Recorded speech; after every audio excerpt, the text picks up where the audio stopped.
Welcome to Nasdaq Trade Talks. I'm Jill Malandrino, Global Markets Reporter at Nasdaq. Joining us is Ryan Lewis. He's the CEO of Global Cannabinoids. We're going to learn about converting cannabis operations to meet the high demand for hand sanitizer amid COVID-19. Ryan, it's great to have you with us, and what a great time to learn about this, not only the process of converting operations over, but also the goodwill that you're doing to help ease that supply glut.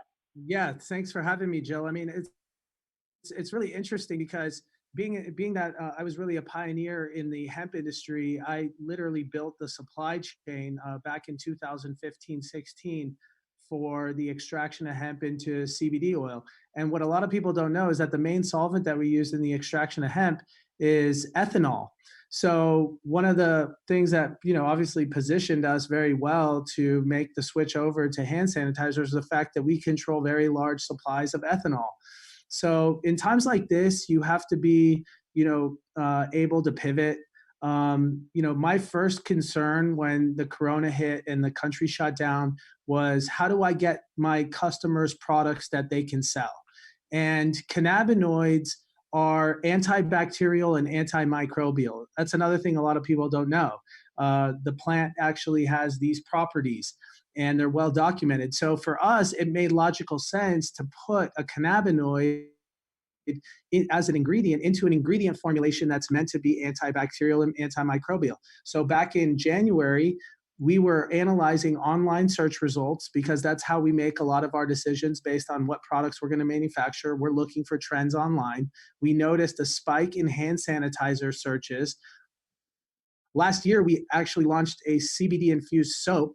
Again, we know that it's antimicrobial, so it makes perfect sense to put it in a soap. So we said, hey, let's do our next product launch as a cannabinoid infused hand sanitizer. And we went to our OTC manufacturers and we asked them to run 250,000 units. Here's our formulation. And hand sanitizer had to be manufactured in an OTC facility, highly regulated by the FDA. Obviously, we're very well connected with these facilities, partnered with many of them. And when we launched to our customers this new product, this new cannabinoid-infused hand sanitizer, the response was tremendous. We sold 250,000 units within a couple hours. We are business-to-business bulk and wholesale, so it's very easy for us to move that type of volume very quickly. But that really set us off and told us this is a big deal. We also got a lot of good feedback from our manufacturing partners that tipped us off, obviously, in addition to the online search results showing that there's a spike in hand sanitizer. And that was, our manufacturers came back to us and said, Ryan, we're getting a lot of orders now for hand sanitizer. What's going on? I said, yeah, we can see what's going on online. Obviously there's a lot of demand. The COVID thing is starting to spread. People are being more conscious about using hand sanitizer. And then they said, we're having trouble getting ethanol. Can you get us a supply of ethanol? So we started leveraging the supply of ethanol that we already have in place that goes to various extraction facilities across the country. And we started diverting those resources to supplying these OTC facilities. And that's how we got into the sanitizer business, literally like that. And the orders that we started getting back from our customers, who are really some of the largest, big box retailers in the country, some of the largest distributors. Obviously, CBD is a hot ingredient, so the biggest companies in the country are looking to add it into different things. And they all reached back to us and said, we want to buy millions of units of hand sanitizer. We don't care about the cannabinoids.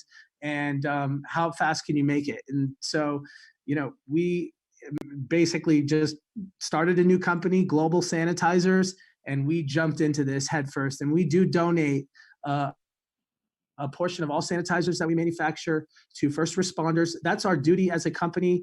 I'm just thrilled that my customers on my cannabinoid business have a cannabinoid-infused sanitizer, and sanitizers are selling. So we're taking care of those customers, and we're scaling up big time. We just signed a contract for 2 million gallons of ethanol a month. That's enough to make almost 50 million 8-ounce bottles of hand sanitizer. And, we're just hiring more people. We've expanded to another 20,000 square feet here in Vegas. And we feel very fortunate for the opportunity. We feel very fortunate for the opportunity right now.